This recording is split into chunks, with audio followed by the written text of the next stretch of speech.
لا هەرکوێک هەن و بینەری زوومن ئەم کاتان باش پرۆسەی سیاسی لە عێراق لە نێوان کورد سوننە شیعە لە چەند ڕۆژی ڕابردووە جۆرێک لە با بڵێن گلەیی نێوان پێکاتە سەرەکیەکانی بەخۆبینی حکوومەت هێرێمی کوردستان ئەنجومەنی وەزیران لەگەڵ نوێنەرانی بەشێک لە نوێنەرانی کورد لە بەغدا کۆبوونەوە وە قسەی خۆیان کرد لەبارەی ئەوەی لە چینی گەرانن تایبەت بە بەغدا بە تایبەت پرسەکانی تایبەت بە موچە و بودجە قسەی جددیان لەبارەوە کراوە لەو بارەیەوە هەندێک بڕیار دران بڕیارەکان کران بە جۆرێک لە داواکاری و درانە دەست نوێنەرانی کورد لە بەغدا بۆی بیگەێنن بە حکوومەتەکەی محەممەد شیع سوودانی هەموو ئەم نیگەرانی کە ئێستا کورد باسیەکە ڕاستیەکەی پەیوەستیان لە کاتێکایە کە دۆخی سیاسی و سەربازی ناوچەکە دیارە بەرەوچۆ ئەڕوا و پەیوەستن بە گۆڕانکاریەکانی ناوچەکەەوە مەجگە لە سەردانەکەی مەسرور بارزانی سەرۆکوەزیرانی هەرێمی کوردستان بۆ تورکیا و دواتر هاتنەوەی و قسەکردن لەبارەی کۆبوونەوەیەکی لەو شێوەیە و گەاندنێ و پەیامانە بە بەغداد سەرباری ئەوەش سوننەکانیش لە عێراق چەند ڕۆژی ڕابردوو سەرکردەکانیان کۆبوونێکی دیاریکراویان کردووە ئەوانیش هەندێک گلەی یان داواکاریان لە حکوومەتەکەی محەممەد شیع سوودانی هەیە ئەمانەی کە کوردووە سوننە باسیەکەن ڕاستیەکەی گلەیە لە حکوومەتی محەممەد شیع سوودانی گلەیە لە خودی محەممەد شیع سوودانی یان دەزانن کێیە ئەوەی کە پرۆسی سیاسی لە عێراق و پرۆسی دروستکردنی بڕیار لە عێراق بە بڕیاری حکومیشەوە ئەتوانێت کاریگەری لەسەر بێ و با بڵێن گلەیەکان بەرامبەرن بەوان لەو چوارچوەیە هاوپەیمانی داری دەوڵەتیش کۆبوونەوەی خۆی کرد و قسەی دیاریکراوی خۆیان هەبوو لەو بارەیەوە نوێنەری کوردیش لە کۆبوونەوەکە بەشدار بوون پامی خۆیان لە بارەی نیگەرانیەکان و گلەیەکانەوە گەیاند بە لایەنەکانی پێکێنەری حکوومەتی سوودانی ئەم ڕۆژ چوارچەوەی هەمانگی بە هەمان شێوە کۆبوونەوەی هەبوو و سەرۆکی هەرێمی کوردستانیش بە هەمان شێوە سەرباری گلەیەکانی چوارچەوەی کۆبوونەوەکە دووبارە سەرۆکی هەرێمی کوردستان با بڵێن چوو بۆ بەغدا و محەممەد شیع سوودانی و بەشێک لە سەرکردەکانی دیکەی بینی هەموو ئەمانە نیگەرانیانە ڕاستیەکەی ڕەهەندە ئابووری و سیاسیەکانی لەگەڵ دوو میوانە گفتوگۆکەم بەڕێز زوهێر چەلەبی سەرکردە لە دەوڵەتی یاسا بەڕێزیان لە دهۆکەوە لەگەڵمانن دکتۆر ڕێبین سەلام مامۆستای زانکۆ ئەویش لە هەولێرەوە لەگەڵما بێ بەڕێز زوهێر دکتۆر ڕێبین هەردوو لا بەخێر بێن هیوادارم زۆر باش بن بەڕێز زوهێر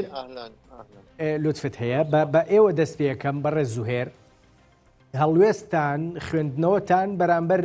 ئەم گلەیە تازانەی حکوومەتی هەرێمی کوردستان کورد لە با بڵێن لە حکوومەتەکەی محەممەد شیع سوودانی چییە؟ بخصوص بەتایبەتی لەبارەی داواکاریەکان زۆر کێشەی زۆرەیە لە نێوان حکوومەتی فیدراالی و هەروەها حکوومەتی هەرێمی کوردستان ئێمە دۆخەکە ڕوون دەکەینەوە وەکو ئەوەی کە هەیە ئێمە هەمومان عێراقین ئەوە بەرژەوەندەکانمان هاوبەشە ئێمە پێویستمان بەوە نییە کە بچین ئەو دانیشتە چونکە ئەوە مافی گەلی عێراقا کە چێژ لە ژیانی ببینێت ئەوە فەرمانبەران ماگانە موچەکانیان وەربگرن وەکو هەموو پارێزگاکانی دیکەی عێراق بەڵام کێشەکە لە سەرتاوەکە دەرکەوتووە مشکلەی دەستور و مشکلەی هەرێم و مشکلەی موچە ئەم مشکلانە پێویستە چارەسەر بکرێن بەم شێوەیان بەهۆی ناکۆکی سیاسیەوە هاونیشتیمانان لە هەرێمی کوردستان باجەکەی بدەن موچەکانیان دوابکەوێت چونکە ئەوە سەرچاوی ژیانیانە ئێمە تێبینی ئەوەمان کردووە لە بازاڕەکان لە پارێزگاکانی هەرێمی کوردستان کە کاریگەری زۆر یان دروست کردووە بەهۆی دواکەوتنی موچەکانیانەوە فەرمانبەران چی بکەن لە بەغداد و لە بەسڕە و لە مووسڵیش هەر کێشەیەگە بێ پێویستە چارەسەر بکرێ یاسای نەوت و غاز پێویستە ببرێتە پەرلەمان ئەم کێشانەی پێ چارەسەر بکرێ کێشەی هەناردەکردنی نەوت ڕوون بکرێتەوە کە سەلاحیاتی حکوومەتی عێراق و هەرێم چییە، نەوت بۆ هەموو گەلی عێراقا لە هەر شوێنێک بێت لە عێراق، لە بەسڕە بێت، لە هەولێر بێت، یاخود لە مووسڵ بێت، لە بەغداد بێت، ئەوە موڵکی هەموو گەلی عێراقا بە تەواوی. ئەمە پێویستە ڕێک بخرێ شێوازی ناردنی و داهاتەکانیشی و هەموو ئەو بابەتانەی پێویستن بەوە سەربارەت بە شەریکەی سۆمۆ بە گەنجینەی عێراقی پێویست هەمووی ڕێک بخرێ، نابێ هەر کەسێک بە شێوەیەک بڕیا لەو بابەتە بدات کە ئەوە بۆتە هۆی دروستبوونی کێشەی زۆر و کێشەکان زیاتر پەریان سندووە. سەرۆکی هەرێمیش ئەوە دەزانێت کە کێشەکان کەی دروستبوون لە نێوان ئەوان و لە نێوان بەغدادا نێچیروان بەرزانی کەسایەتێکی سیاسیە ئەو دەزانێت کە بە چەند هۆکارێک بە پاساوێک کە ڕاست بێ یاخود ڕاست نەبێت چەندین موشک کەوتونەتە سەر خاکی هەرێمی کوردستان. ئەم بابەتانە چارەسەر نەکراون لە نێوان هەرێمی کوردستان و حکوومەتی عێراق و دوایەوەش نێچیروان بەرزانی کە سەردانی تارانی کرد بۆ ئەوەی چارەسەر بکات، بەڵام ئەو کێشەش چارەسەر بکەن. پێویستە بزانێت کە ئەوە ڕاستیە کێشە لەگەڵ هەرێمی کوردستان و بە تایبەتی لەگەڵ پارتی دیموکراتی کوردستان لە تاران بەڕێز زوهێر هەر لەبارەی ئەو کێشانەوە ڕاستیەکەی پێشتر نێچیروان بارزانی چووە بۆ تاران لەبارەی هەڵبژاردنەکانیشەوە ڕاستیەکەی هەندێک پرسی دیاری کرا و با بڵێن چارەسەر کران بۆ کورد لەبارەی پرسی ئەمنی و پرسە داراییەکانیشەوە داواکاری لە ئێران کرا. بۆچی بە دیاریکراوی پرسی هەڵبژاردن چارەسەر کرا، پرسە ئەمنیەکان چارەسەر کران، بەڵام پرسی دارایی و نەوت هەروەکو خۆی ماوەتەوە، تاران ئەمەی چارەسەر نەکرد؟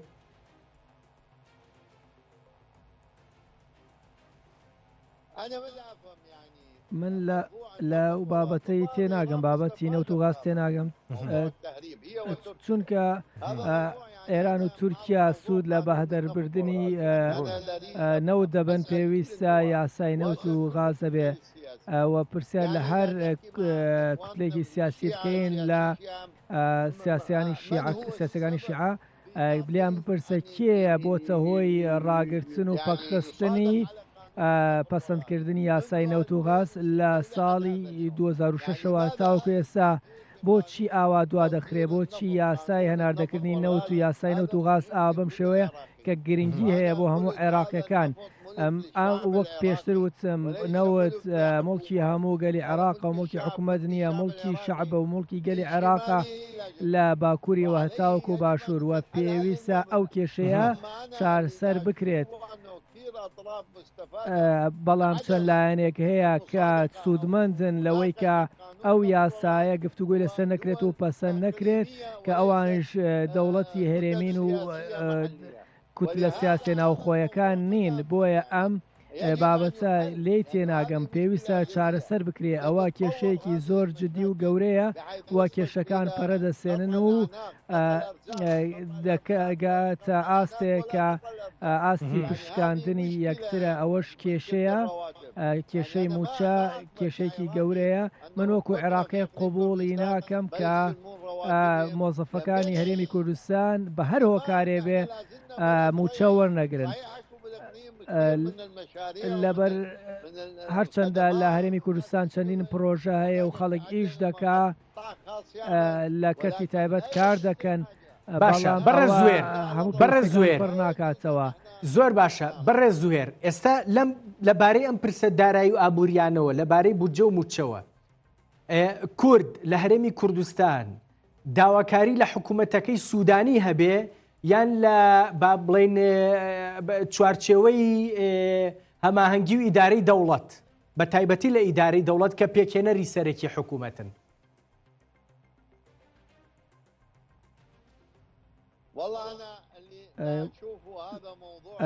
سەیری بابەتی ئابووری و نەوت و غاز و هەناردەکردنی نەوت بکەین ئەوەی کە دەکرێت بە قاچاقبردننی نەوت و قاچاقی دراوە و ئەو بابەتێکی گرنگە و پێویستە چارەسەر بکرێ من پێم وایە کە پێویستە دەسوەردانێکی هەرێمیە بێ کە ئەوەش لە تاران و لە ئەنقەرە چارەسەر دەکرێت ئەوە بابەتی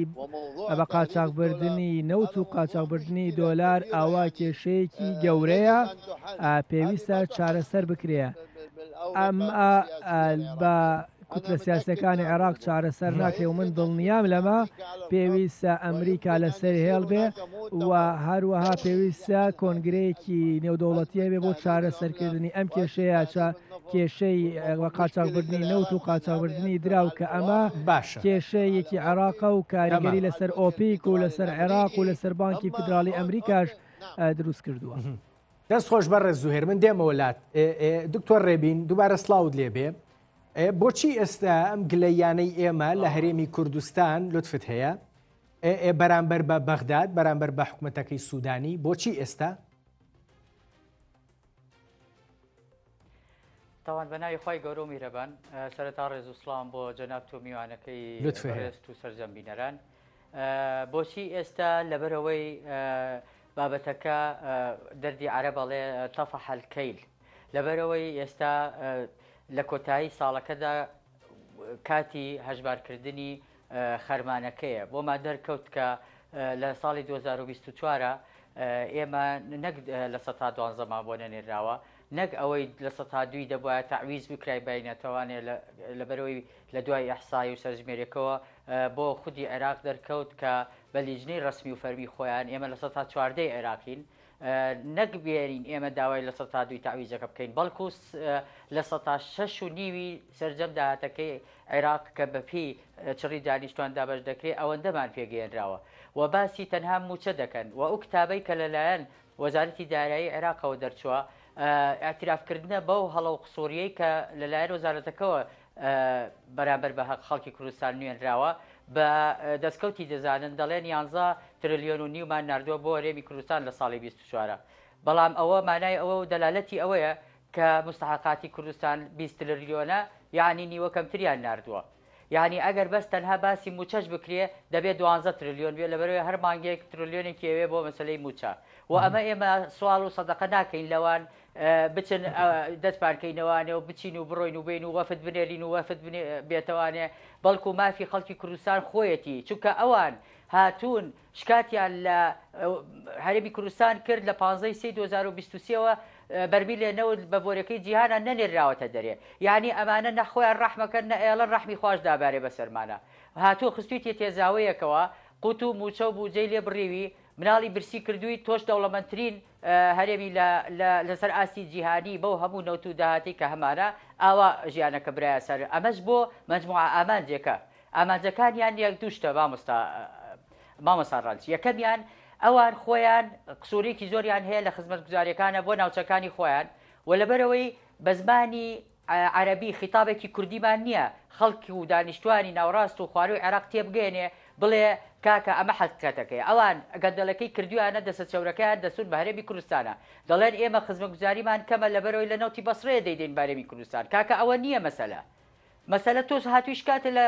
خودی داهاتەکەی من کردووە هاتووی من ناتوانم بەرمی لێنەوت بفرۆشم لە 15/3/2023ەوە بەپێی بڕیاری غورفەتیجاری پاریس ڕاگیراوە نەوتەکەم هاتووی نەوتەکە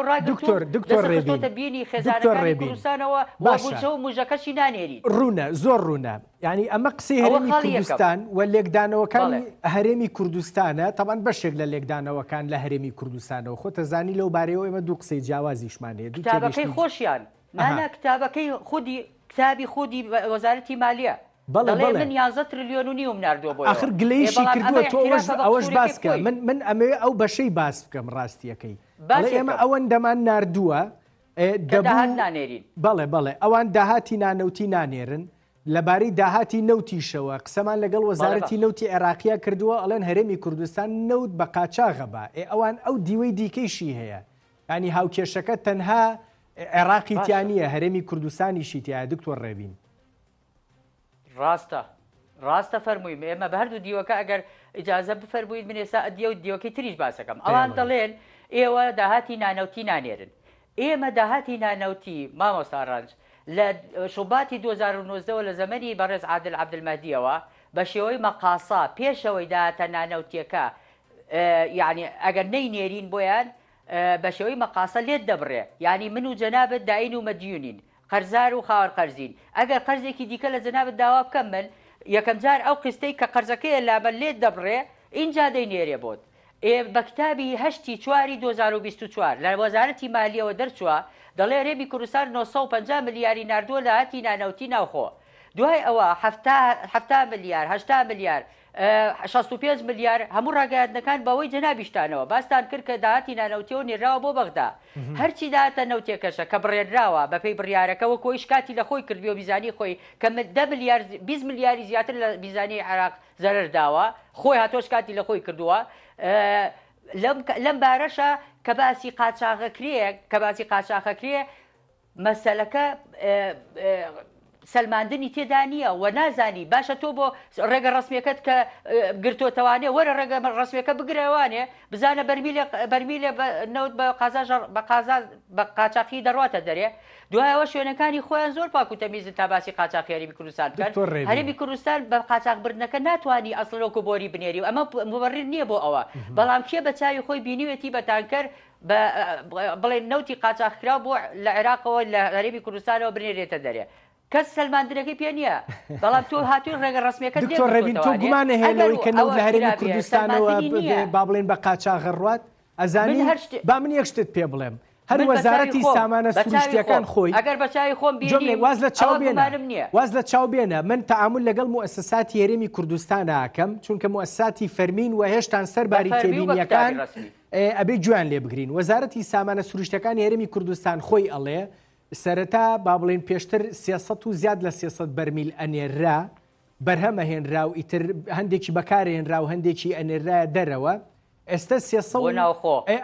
180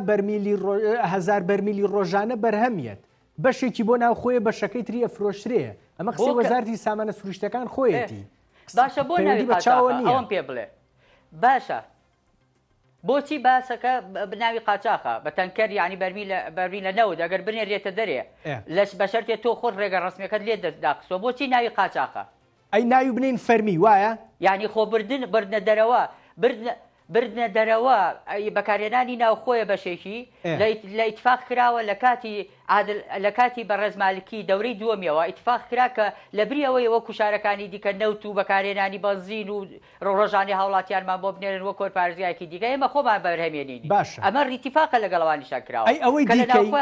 ئەو بۆ ناوخۆ تەواو بەکارهێنانی ناوخۆ تەواو ئەوەی دیکەی چی دەینێرێت باش ئەوە 180,000 ئەوەی دیکەی خۆ ڕێگە ڕسمیەکەت لێ گیراوە ئەوەی تریشیان بۆ ناوی قاچاقە تێناگەم یعنی تۆ بە خاڵی پشکنینە ئەڕوا بەڕێکی بە لۆریە ڕوا لە پێشاوی عالەمە باشە کەواتە فەرمیە دکتۆر ڕێبین وایە ئەی ئەزێت لەبێت داهاتەکەی چونکە ناردە دەرەوەکەن داهاتەکەی با پێ بڵێم با ئەرزی جەنا بکەم ئەو ئەڵێ 11 تریلیۆن و نیوی بۆ ناردووی کاگڕەنج باشە بۆ هەر بۆ 12 مانگەکە من 12 تریلیۆن مەوێ ئەی باشەم حکوومەتە ئەم خزمەتگوزاری پاکردنەوە و شارەوانی و ئەمینی و ئومانی و خەستەخانە و دەرمان و خوێندنی بەلاش و قبولمە دکتۆر ڕێبین بەڵام وەزارەتی دارایی لە ڕوونکردنەوەکە هیچ باسی داهاتی نەوتی نەکردووە بڵێ من بۆ ئەوە بەکارم هێناوە هیچ قسەیەکی نەکردووە تۆ ئەو قسەیە بۆ ئەوانەکەیت بۆ بەکارهێنانی ناوخۆیە نا من بۆ بەکارهێنانی ناوخۆ بەکارهێناوە ڕاگەاندنەکەی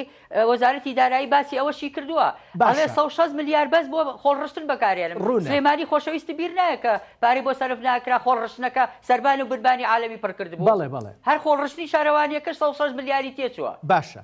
خۆ حکوومەتە بە هەوایش ناکە دوایەوە هەموو کەسێک تویژدانە کاگڕەنج هەموو بینەرانیش تویژدانیان هەمومان وە حەقی خۆشمانە کەس هەیە بە پارەی کارەبای بە تەواوی یابێ ئەو وەزارەتی کارەبای بە بەلاش بەڕاستی ئەمە باسی پرسی زۆر گەورەترەکەین مەهێنەرەوە سەر پارەی کارەبا یان نازانم باج و خەراجەکە ڕوونە چۆن گەورە نییە ئەو مەسەلەیە ئەی خۆ بە بەلاژی شەکاکارە باشە دکتۆر ڕێبین خۆ من لەگەڵیام من خۆمم نەمتوانیوە بیام من خۆم لەبەر بێ بچەی نەمتوانیوە بە کارەباکەمەوەی بە هەموو کەسێک حەقیشێتی با ڕسمەکە گەورەتر ببینین کە بە بەلاش حکوومەتیش ناکە با ڕسمەکە گەورەتر بکەینەوە ئەچمەوە لای بەڕێز زوهێر دێمەوە لای تۆ دواتر بەڕێز زوهێر هەستەکەن جوڵاندنی ئەم پرسە ئەوەی کە ئێستا هەرێمی کوردستان نیگەرانیە سیاسی و داراییەکانی بەرامبەر بە حکوومەتەکەی سوودانی باسەکە پەیوەندی بە دۆخی ناوچەکەوە هەبێت؟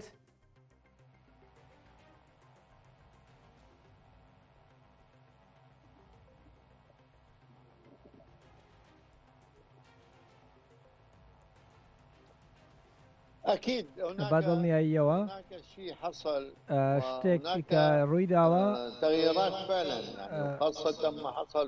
ئەوەی لە سووریا ڕووی داوە بە تایبەت ئەوە هەموو لایەکی نیگەران کردووە ئەوە پێویستە کە ڕێکار و هاوپەیمانی دیکە هەبێ لە نێوان هەرێمی کوردستان و بەغداد بۆ ئەوەی دۆخی ئەمنیشیان ڕێک بخەنەوە بۆ ئەوەی سوور بن لەسەر ئەوەی لە داهاتوودا هیچ کێشەیەک ڕوونەداد وەک ئەوەی کە لە سووریا ڕوویدا ئەوە بابەتێکی ترە بەڵام ئێمە وەک کاگڕێبین ڕێزوسڵام بۆ هەیە وەک ئەو باسی کرد ئێمە من باسی بە قاچاقبردننی نەوت دەکەم من دەڵێم بەرپرسانی ئەوان دەڵێن کە بە قاچاقبردن هەیە بەڵام هەرێمی کوردستان دەڵێ بە قاچاقبردن بوونی نییە وەزیری دارەیش دەڵێ موچەی تەواومان ناردووە هەروەها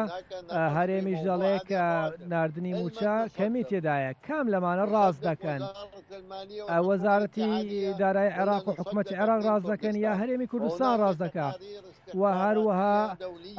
راپۆرتی هەواڵگەری نێودەوڵەتی هەیە کە لە مانگە دەستکردەکانەوە وێنە دەرکەوتووە کە سەدان تەنکەرنەوت لە سلێمانیەوە بە قاچاق دەبرێت ئایا ئەمە ئەم قسەکەی حکوومەتی هەرێمی کوردستان ڕەت دەکاتەوە ئەوە بابەتێکی دیکەیە و حکوومەتی عێراقیش دەڵێ قاچاقبردن هەیە بەڵام وەزارەتی دارەیش دەڵێ هیچ داهاتێکمان لە هەرێمی کوردستان و هیچ داهاتێکی گومرگ و باجەوە هیچ داهاتێکمان وەرنەگرتووە ئایا کام لەمانە ڕاست دەکەن هەرێمی یاخود بەڕێزوێر ئەوە وردەکاریەکەیە جا من حەز دەکەم بەڕاستی دیوە سیاسیەکەی لەگەڵ ئێوەیە باس بکەم ئێوە وتان ئەوەی کە ئێستا هەرێمی کوردستان گلەی لە حکوومەتەکەی محەممەد شیع سوودانی گلەی لە بەغداد هەیە با پێت بڵێم ئێمە پێش حەدەس دەکەین پێش ڕووداوەکان دەکەین وەک ئەوەی لە سووریا ڕوویدا ڕژێمی سووریا ڕووخاوەکەوەی کە لە عێراق ڕوویدا ئێستا عێراق چاوەڕێ دەکات و چاوەڕێکن بزان دۆخەکە چی ڕوودەدا ئێمە پێشمەرگەمانەیە ئێمە حەشی شعبیمانێ ئێمە سوپامانێ ئێمە هێزەکانی بەرەنگاربوونەوەی تیرۆرمان هەیە ئەو هێزانە لە 2014 بوونیان هەیە ئەم بابەتە نابێ لە ڕووی سیاسیەوە ئەوەی کە تۆ ئێستا باست کرد ئەوەیە کە ئێمە نەترسین لە ڕووی ئەمنیەوە نەک سیاسی چونکە دوجار هێشتان با بڵێن لە ڕووی سیاسیەوە جیاوازی هەیە لە بینی ئەوەی کە کورد ئەوێ و ئەوەی کە ئێستا لە عێراق ئەگوزەرێ ئەوەی کە سونە ئەوێ لەگەڵ ئەوەی کە ئێستا لە عێراق ئەگوزەرێ هو من داخل العراق لەناو عێراقدا مەبەستە ئەوە بابەتێکە ئەو بابەتانە خەڵک هەمیشە کات ئەو دۆخانە ڕوودەدەن خەڵکانێک هەن کە ئێوە دەزانن کە ناکۆکی تایفی لە عێراقبوونی هەیە ئێمە نکۆڵی لەوە ناکەین و پێویستە سوور بین لەسەر ئەو ئاراستەیە بەڵام ئێمە دۆخێکی سەقامگیری ئەمنیمانەیە و ئابووریمانەیە نابێ بەی شوێتە شەنوش لە نێوان لایەنە سیاسەکان دروست بکرێ و ناکۆکی سیاسەکان ببنە هۆی ڕوودانی شتێکە ئێستا بوونی نییە کە باز لە هاڕەشەی ئەمریکا دەکرێت و دەڵێن ترامپ وای و من دێمە سەر ئەوەش ڕاستیەکەی بەڕێزوێ بوونی هەیە نابێ ئەم بابەتانە ئەمەوێ لەبارەی حەشدی شعبی و مەترسیەکانی سەر عێراقەوە قسەت لەگەڵا بکەم بەس ئەخیر پرسیارەکەم لە ئەم تەوەرەیە گومانتان هەیە کە مەسەلەن ئەمەی کە ئێستا هەرێمی کوردستان باسیەکە من نازانم کە لە سەبارەت بە چی دۆخێک پرسیارم لێکەی تۆ یەک پرسیاری تایبەتم لێ بکە بابەتێکی تایبەتم پێ بڵێ کە ئێستا ناکۆکیەکان چین بۆچی ئەم بابەت باشە ڕووی داوە اینجا ئێستا پێتەڵێم بۆچی ئێستا ئەم قسانە ئەکرێ لە هەرێمی کوردستانەوە هیچ پەیوەندیەکی بە سەردانەکەی مەسرور بارزانی سەرۆگۆی زیرانی هەرێمی کوردستانەوە هەیە بۆ تورکیا دوای ئەو کە لە تورکیا هاتەوە ئینجا ئەم قسانەکرا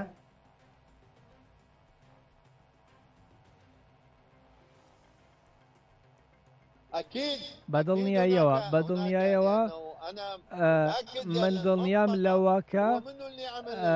ئەوەی کە کێشە دروست دەکات لە سووریا و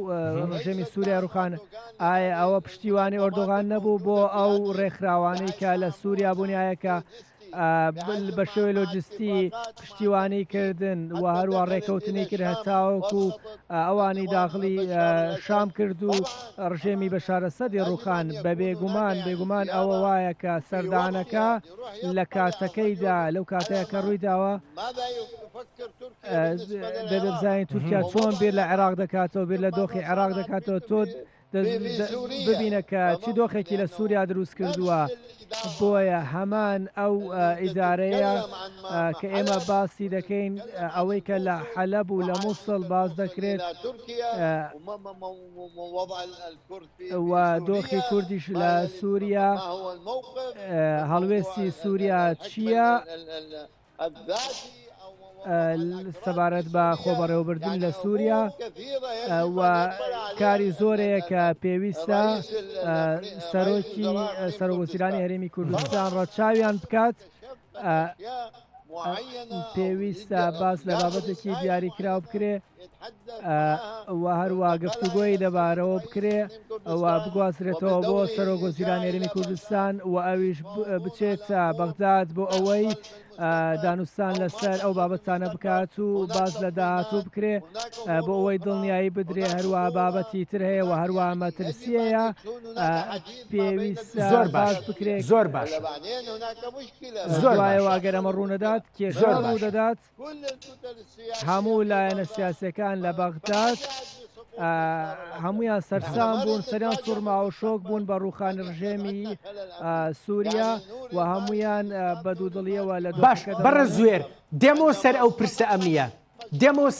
دێمەوە سەر ئەو پرسە ئەمنیە پرسیارت لێکم بەلامەوە گرنگە دکتۆر ڕێبین تا مانگی من بۆیە بەڕە زوێرم وت کە تا چەند پەیوەندی بە دۆخی ئێستەی ناوچەکەەوە هەیە هەتا مانگی 11 کاتێک محەممەد شیع سوودانی سەردانی هەرێمی کوردستانەکە محەممەد شیع سوودانی بەڕاستی ئەمە لە هەولێرەوە لە کوردستانەوە بە شان و باڵیا هەڵماننا تەنانەت کە لای بەڕێز مەسعود بارزانیش کۆبەوە ڕاگەندراوی دوای ئەوە بە دڵنیاییەوە بە باشی باز لە محەممەد شیع سوودانی حکوومەتەکەیەکاڵێ هەوڵی باشی داوە بۆ چارەسەرکردنی کێشەکان مانگی حەوت کاتێک کە بە هەمان شێوە سەرۆکی پارتی دیموکراتی کوردستان چوو بۆ بەغدا لەگەڵ سوودانیا کۆبەوە وەکو ئێستا بیرمە لە تەنیشتیەکەوە بوون بەڕێز بارزانی بە عەرەبی قسەی کرد و پەسنی هەوڵەکانی حکوومەتەکەی محەممەد شیع سوودانی کرد بۆ چارەسەرکردنی کێشەکان ئێستا خێرە شتەکانەوە نەخراب بوون ئێستا ئەوەی لە عێراقەوە ئێمە بینین پابەندی وعدو بەڵێنەکان نابن کاتێک کە جەنابی سەرۆک بارزانی باسی مانگی حەوت دەفەرمووی جەنابەت بەڵێ لەوێ وتی نیەتێکە بینین نیەتێکی جددیە بینین بۆ حەلکردنی کێشەکان لەلایەن بەڕێز سۆدانیەوە بەڵام احتیرامی ئیمزای خۆیان ناگرن یان غەڵەتێکی بوونیەوی قوڵتر لە مەسەلەی میزانی و التیزاماتەکان هەیە لەگەڵ کوردستانە و مەسەلەکە بابەتی ئیقلیمی و ئەوانەش نییە ڕاستە تاسیراتی زۆری هەیە بەڵام ئێمە کاتێ هەرێمی کوردستان هاواری لێبەرز بووە کاتێک کە موچەی مانگی 12 خرایە قورگی شێرەوە لە کاتی داخستنی حساباتی ختامیە وا کرا کە کێشەی موچە بۆ مانگی 12 دروست ببێ ئەوەیە کە ئێستا حکوومەتی هەرێمی کوردستان هەڵوێستی وەرگرت و ئیتر دەڵێ منەمەنە بڵین نەوەفت دەنێرم و نەوەفتی جوابێ هیچ شتێ نەماوە ئێمە باسی نەکەین و نەخێنە بەردەستیان بەزیاوەش يعني لحق ومستحقاتی عرفی و عادەتی و قانونی و دەستوری و ئوسوڵی هەموو کوڕی عەرزاشتیوانە. دکتۆر ڕێبین بۆستا تۆ قسەیەکەکەی کە من پێم وابێ تێشە تەواوی کەم نقاتەکان دەی با نقاتەکان تەواوکەین مەمنونە بب. يعني يك أول نقطة كمان باسكر كأمانات وهاي بزمانية كردي خطابي كردستان بجانين ببرا على مكان ما تكون كردي نازانن وإيمش أو خطابة عربية حضوري نبو هاتن بكاري أنا بودي زبدر خون كردي كذا كان إخوان أو يكم دوم بابات أوان لبابات يوي سر كرد شيعة كان بجوي خوم لقال يعني قفتو قوم عن كردوه سر كرد كان يعني قرار بدستي شيعة دليل لبر أوي سنة داوي إقليمي كي ترنكا دبي إما هرمي كردستان بروخينين سەرکەوتون نابێ نموزەجێکی باڵا بێ بۆ پێشکەوتن بۆ ئەوەی سونەکان داوا نەکات وەکو ئەوان نێن لاسایی کوردستان بکەنەوە ئەوە سەبەبی دووەمە بۆ ئەو محارەبەی هەرێمی کوردستان. سێم بابەت کە سەبەبە بۆ ئەم زروفەی کە ڕوویاوە. دکتۆر ڕێبین باسی سەبەبی سێم مەکە تخوا بزانین بەڕێز زوهێرەوێ پرسیارێ بکە قسەیە بکە فەرموو.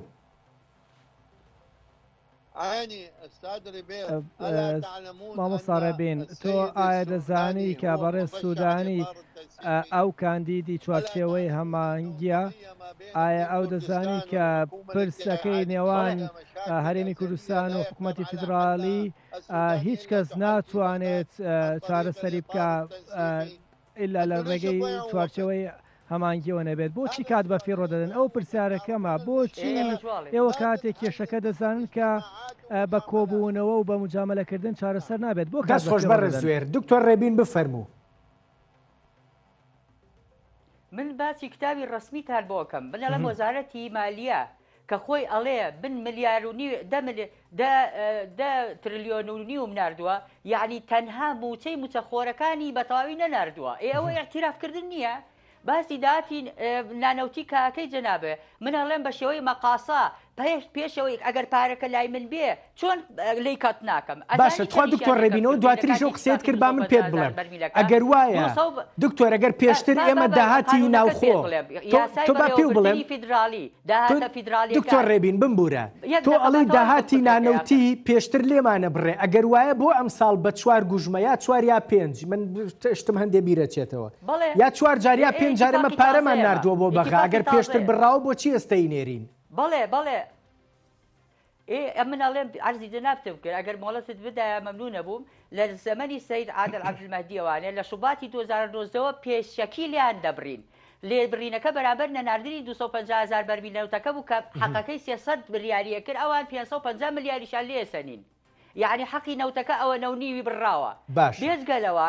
لە ئێستای ئیتفاقی تازە لەگەڵ بەڕێز سۆدانیا کە کرا وتیان کە پارەکان و داهاتەکانتانان بۆ بنێرنەوانێ ئێمە لێرەوە کۆی ئێمە 8 ساڵمان تاوا نەکرد بێت تەوزیعەکەینەوە بەسەرتانە جارێکی دیکە بەڵێ باشە ڕازی بووین بەوەش نردیشمان چەند جارێ بەڵام کە تۆ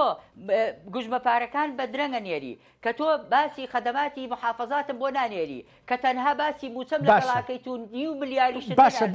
مەسەلەی ڕەقەم و ژمارە واز لێبێنین دکتۆر ڕێبین تۆ قسەیەکت کرد باشە قسەیەکت کرد من نازانم لە ڕاگەندراوەکەی کۆبوونەوەی ئەنجومەنی وەزیران و نوێنەرانی کوردە ئەمە هاتبوویان نا ئەڵێ وتوانە نە لیژنە بنێرن نە لیژنەش ئەرێنرین نازانم من پێم وانە حکوومەتەریم کوردستان قسەی وای کردبێ لە ڕاگەاندەکە نییە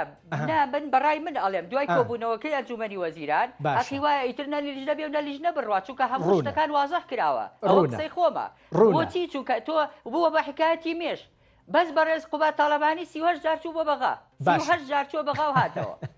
بێزگە لە وەفدانەی دوای ئەو باشە ئێستا قسەیەکراوە دکتۆر ڕێبین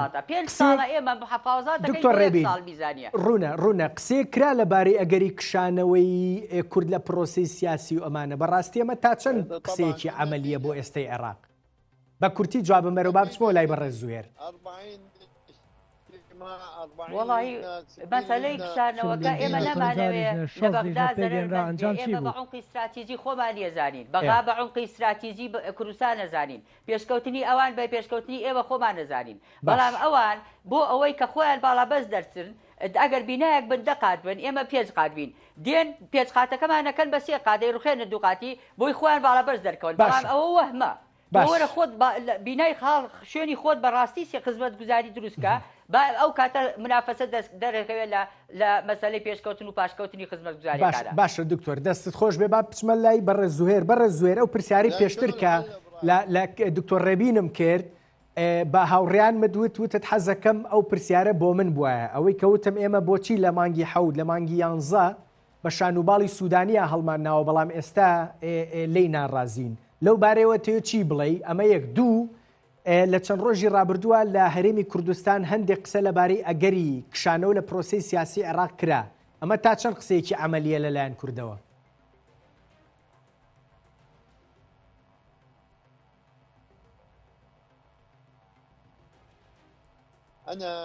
من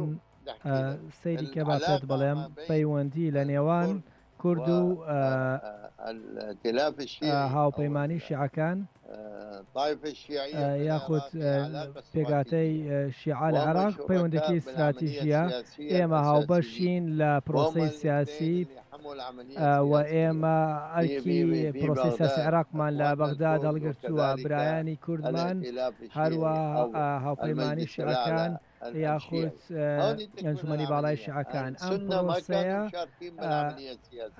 سونە زۆر پەیوەستنین بە پرۆسی سیاسی ئەوان بایکۆتی پرۆسی سیاسیان کرد ئەو کاتە پەیوەندی کورد و سونە پەیوەندێکی استراتیژی بوو بەڵام چەند لایەنێک هاتنە سەرخەت و کێشەیان دروست کرد کێشیان لە نێوان کورد و لایەنە شیعەکان دروست کرد وە پەیوەندی لە نێوان سونە و کورد و شیعە ئێستا پەیوەندیەکی تاکتیکیە پەیوەندی شیعە و بەڕێ زوێر ئەم قسەتم زۆر پێ باشە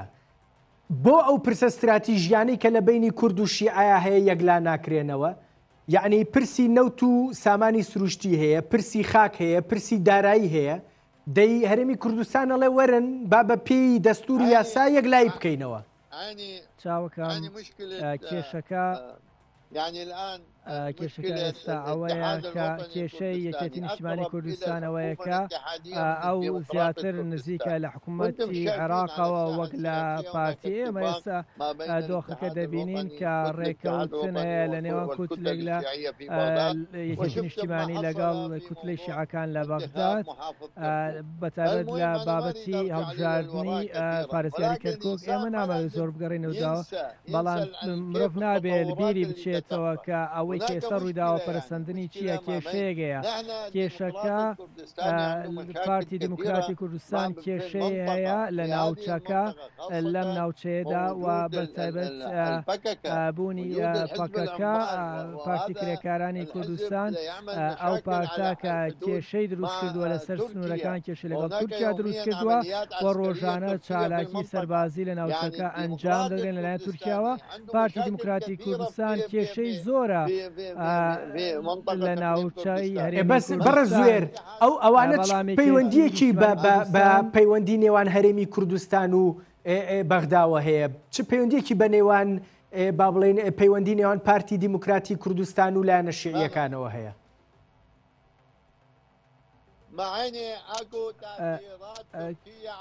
کاریگەری تورکیا هەیە لەسەر پارتی دموکراتی کوردستان دەستوەردانی تورکیا لەسەر پارتی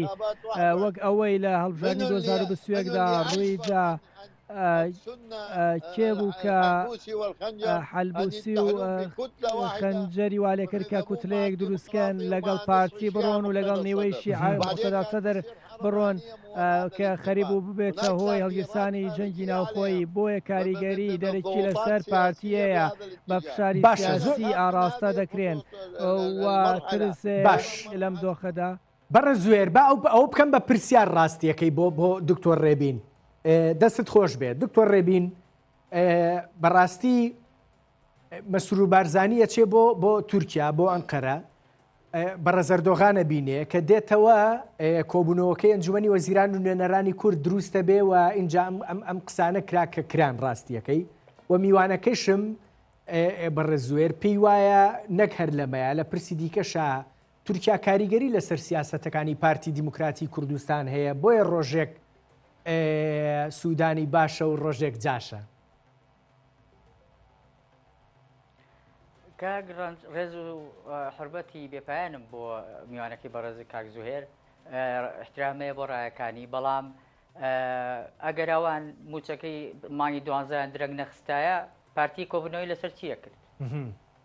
ئەگەر ئەوان تیزابەکەی خۆیان کردبایە لەسەر چی دانیشت ئەنجومەنی وەزیران و نوێنەرانی کوردستان و سەرۆکی لیستەکانی پەرلەمانی عێراقی کوردی لە هەولێر یعنی ئەگەر مەسەلەکە جێبەجێ بکرایە ئەوە دوورە لە ڕاستیەوە بەستنەوەی ئەو بابەتە بە بابەتی ئێمە قسەکە و بڵێن خیتابەکەمان وازەحە لەوە وازەحتر چییە بە عەرەبی بیڵێن بە ئینگلیزی بیڵێن چییە مەسەلە وازەح ببێ دەڵێن ئێمە پارەکەی درەنگ خستووە وەزارەتی بالیا لە مەوعیدی خۆی هات بۆ سەری ساڵەکە هات و نەینار لەبەرەوە وەوعدی داوە لیژنەی مالی باڵای عێراقی هاتە هەولێر وتی ئەم سێ مانگەی کەماوە مانگی 10 11 12 هیچ کێشەیە نییە بۆ موچە قەراری مەحکەمەی ئیتیحادی ژمارە 111 سێ حوتی 2024 ئەڵێ تێکەڵی مەکە مەسەلەی موچە لەگەڵ بابەتی ترا دژی بە مەحکەمەکەی دکتۆر بێجگەلەوە ئێوەچینەوە بەغدا